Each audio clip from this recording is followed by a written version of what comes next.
EV బ్యాటరీలకు Aadhaar తరహా number ఇవ్వాలని అనుకుంటాం అన్నమాట.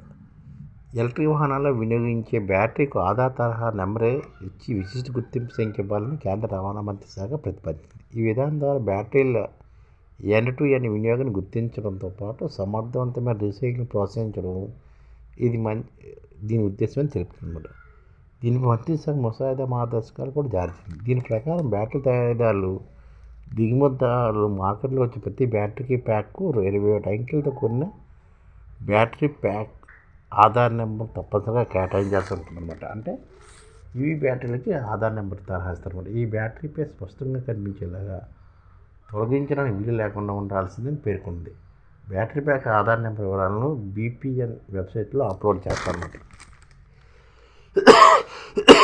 బ్యాటరీ వినియోగించే ముడి పదార్థాల దగ్గర నుంచి వినియోగం రీసైక్లింగ్ వరకు వివిధ దశలకు సంబంధించిన సమాచారాన్ని ఈ నెంబర్ ద్వారా నిల్వ చేస్తారు. రీసైక్లింగ్ లేదా రీపర్పజింగ్ వల్ల బ్యాటరీ లక్షణాలు మారితే కొత్త బీపీఎల్ కేటాయించిన నెంబర్ ఉంటుందన్నమాట. ఇది బ్యాటరీ ఎకోసిస్టమ్ పారదర్శక జవాబుదారితనము స్థిరత్వం తెస్తుందని రవాణా శాఖ చెబుతుంది. బ్యాటరీ పనితీరు పర్యావరణ ప్రభావాన్ని ఖచ్చితంగా ట్రాక్ చేయడం కుదురుతుందని కూడా చెప్తుంది. సెకండ్ లైఫ్ వినియోగ నిబంధనల అమలు రీసైక్లింగ్ సమర్థతలో బ్యాటరీ ఆధార్ నెంబర్ కూడా కీలక పాత్ర పోషిస్తుందని చెప్తున్నమాట.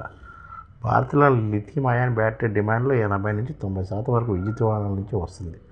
అందువల్ల మొదటి దశలో ఈవీ బ్యాటరీని ప్రాధాన్యత ఇస్తూ ఈ విధానం అమలు చేయనున్నమాట. 2 కిలోవాట్ అవర్ కంటే ఎక్కువ ఉన్న ఇండస్ట్రియల్ బ్యాటరీలు కూడా ఇది వర్తిస్తుందని చెప్తున్నమాట.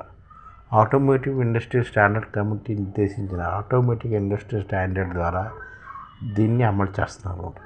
బ్యాటరీ తయారీదారులు, ఈవీ కార్ తయారీదారులు, రీసైక్లింగ్ యూనిట్స్, టెస్టింగ్ ఏజెన్సీలు, రెగ్యులేటరీ బాడీ ప్రతినిధులు ఈ కమిటీలో ఉండమాట. ఈ గుర్తింపు సంఖ్య వల్ల నకిలీ బ్యాటరీలు అరికట్ట సాధ్యమవుతుందని ప్రభుత్వం భావిస్తుంది. అంటే ఇక్కడ నుంచి ఈవీ బ్యాటరీలు కూడా ఆధార్ నెంబర్ ఉంటుందన్నమాట. దీని ద్వారా చాలా వరకు మైలు జరగచ్చు.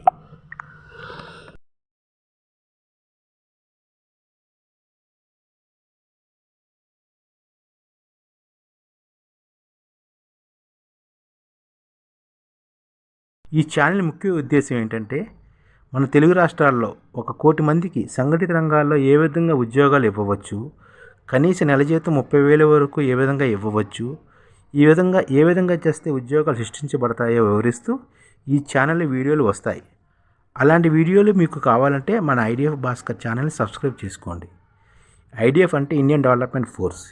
ఈ వీడియోలు చూసిన తర్వాత మీకు నచ్చితే లైక్ చేయండి, మీ ఫ్యామిలీ మెంబర్స్కి షేర్ చేయండి, మరియు మీ ఫ్రెండ్స్కి షేర్ చేయండి. Thank you. నమస్కారం.